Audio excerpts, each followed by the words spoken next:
Pak Firman, ada pertanyaan juga. Kenapa di satu sisi menunjukkan kepada wartawan dengan mudahnya, dengan catatan tidak boleh difoto, tapi ketika ada pihak yang satu sebetulnya sangat meminta untuk ditunjukkan, Pak Jokowi memilih untuk tidak menunjukkan. Kenapa memilih hanya menunjukkan kepada wartawan, padahal itu juga mudah dilakukan untuk ditunjukkan kepada pihak yang menuntut? Ya tadi, kalau kita kasih satu hal, nanti dia minta yang lain. Hari ini kan sudah jelas Bapak ingin menghentikan hal-hal itu. Bapak ingin menghentikan orang-orang yang menarasikan negatif mengenai dia, gitu kan?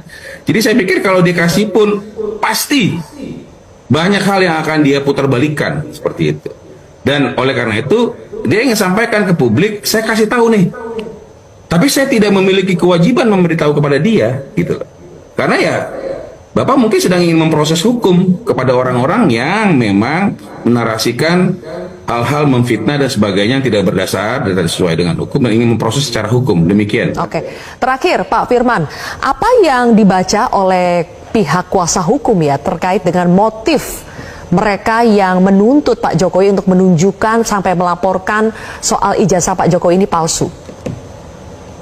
Jadi kita kemarin juga setelah pulang dari Solo kan kita juga melakukan juga komunikasi melalui media, menyampaikan bahwa sejak 2 tahun lalu dan secara terus menerus Bapak sebenarnya menahan diri dan sudah memberikan kuasa kepada kami dalam melakukan penyelesaian ini.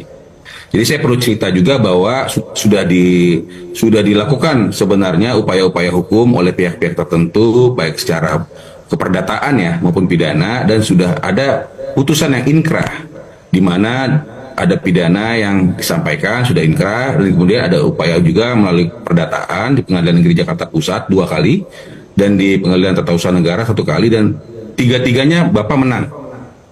Di situ disampaikan juga mengenai narasi ijazah palsu seperti itu, dan kemudian kita melihat setelah kita sampaikan itu ada juga verifikasi yang dilakukan oleh universitas baik rektorat, dekanat, dan juga di dalam website disampaikan juga. Dan juga sudah dilakukan verifikasi saya, kepada... motif mereka itu apa Pak? Bacaan Anda dan tim, motif mereka itu melakukan itu apa? Itu makanya saya ingin melanjutkan bahwa kami menyusun dan kemarin kami melakukan konvers juga di Jakarta seperti itu. Dan kita ingin menguji namanya mens rea, niatan.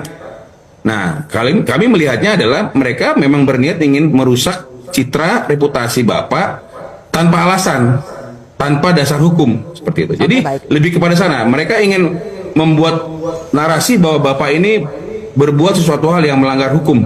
Bapak ini membuat ijazahnya palsu. Bapak ini bukan alumni UGM seperti itu. Padahal seperti yang tadi saya sampaikan sudah terverifikasi secara baik.